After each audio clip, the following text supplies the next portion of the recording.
Kisah pemuda kaya yang menjadi cleaning service. Episode 50. Ririn, yang melihat Kenshin mendapat amarah dari salah satu pimpinan, langsung merasa khawatir. Pikirnya jadi risau banget bercampur panik jikalau Kenshin akan mendapat hal yang tak diinginkannya. Dan benar saja staf pimpinan itu langsung murka. Lalu menegur Kenshin. Kamu itu sudah berapa hari kerja di sini kok sudah berani bertingkah seperti ini? Kayak jadi bos aja pakai bertanya. Lu itu hanya cleaning service tahu. Pandai-pandai ngaca diri sendiri. Coba Rud kamu panggil Niken. Pimpinan itu menyuruh anak buahnya yang sedang bekerja di ruang itu. Lebih lanjut ia bicara. Ini gimana ya Niken kok bisa interview orang macam gini? Kenshin hanya diam merunduk gitu. Apa dia pura-pura? Atau hanya menunggu waktu yang tepat? Entahlah. Tapi yang pasti itu membuat Ririn merasa khawatir banget. Di sela hal tersebut Kenshin malah menyempatkan diri melihat Ririn sambil tersenyum kecil.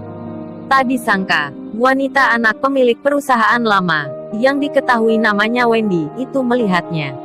Lalu ia berjalan dan menegur Kenshin. Dengan tangannya ia menyentuh dan mendorong pundaknya. Kenshin pun sempat kaget dibuatnya. Lalu wanita itu bicara, kamu, jangan bercanda ya, lihat lu itu siapa, pikir pakai otakmu. Lu itu cleaning service, tukang bersih-bersih, sempat-sempatnya menggoda cewek segala. Kasar banget omongannya. Si Wendy anak pemilik perusahaan lama ini ikut pula memarahi Kenshin. Begitupun cowoknya yang memandang sinis sekali. Tak beberapa lama Niken pun terlihat hadir di ruang itu. Permisi pak, ada yang bisa dibantu ya? Niken bicara. Lalu staf pimpinan itu menjawab. Hei Niken, kamu itu gimana ya? Merekrut cleaning service kok gak becus kayak gini? Masa orang tipe seperti ini lu terima kerja di sini? Apa gak salah lu? Dia ini temanmu ya? Niken merasa kaget tiba-tiba saja ia kena tegur dan dimarahi. Lalu ia menjawab, bukan pak, saya gak kenal dia sebelumnya. Coba tanya aja cleaning service itu. Terlihat Kenshin hanya terdiam, ia belum diberi kesempatan bicara. Di sela itu ia sedang memainkan potongan kertas-kertas kecil dengan tangannya. Nampak sekali reaksinya biasa saja.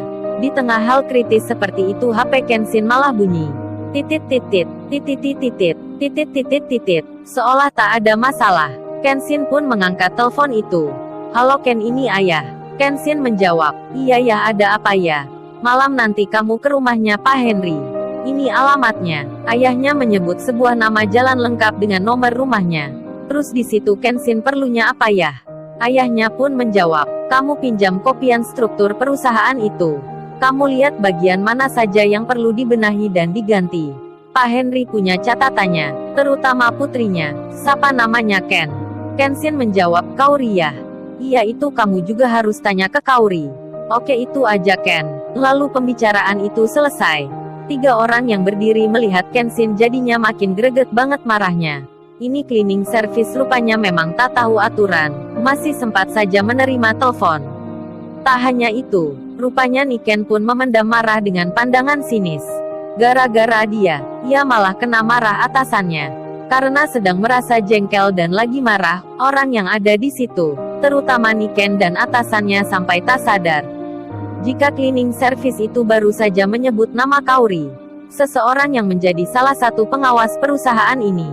Kemudian ia memasukkan HP jadul itu ke dalam sakunya. Tiba-tiba saja terdengar suara dari staf pimpinan itu.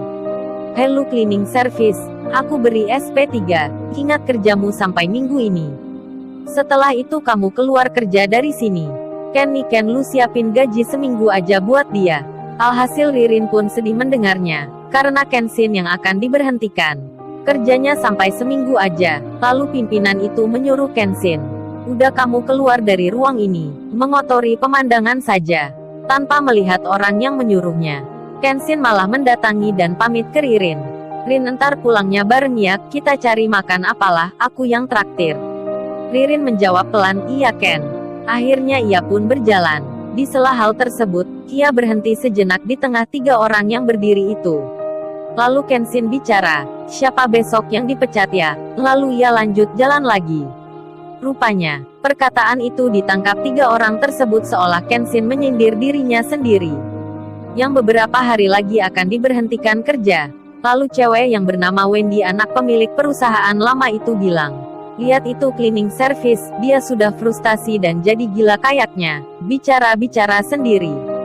Begitupun Niken yang saat Kenshin melewati dirinya. Pingin sekali memarahi, namun karena keadaan ia menjadi diam dan hanya bisa memendamnya.